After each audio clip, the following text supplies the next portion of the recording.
ठाण्यानंतर वाशिमला अन्न आणि औषध प्रशासन मंत्री आणि शिंदे गटाचे आमदार संजय राठोड यांना जोरदार दणका देण्याची तयारी शिवसेनेने सुरू केली आहे। इथं बंजारा समाजाची काशी अशी ओळख असलेल्या पोहरादेवी देवस्थानचे महंत सुनील महाराज लवकरच उद्धव ठाकरे गटात प्रवेश करणार आहेत। सुनील महाराज यांनी स्वतः शिवबंधन बांधण्याच्या निर्णयाची घोषणा केली आहे। शिंदे गटात सामील झालेल्या राठोडांना शह देण्यासाठी उद्धव ठाकरेंनी महंत सुनील महाराजांचा पर्याय उभा केलाय।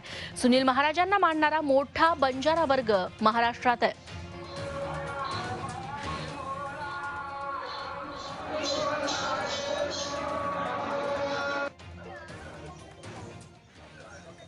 सध्या राज्यामध्ये चर्चा सुरू आहे की बंजारा समाजाचे महंत शिवबंधन बांधणार आहे। तर मी आज खुलासा करतो की दुसरं तिसरं कोणीच नसून मी स्वतः शिवबंधन बांधणार आहे। परंतु राजकीय मैदानात माननीय संजय राठोड साहेबांसोबत माझे यानंतर कोणतेच संबंध राहणार नाही आणि समाजाला सत्तेमध्ये वाटा मिळण्याकरिता विशेष करून बंजारा समाज आणि बहुजन समाजांना विधानसभेची पायरी दाखविण्याकरिता मी शिवबंधन बांधत आहे। जय शिवालाल, जय बांबळलाल।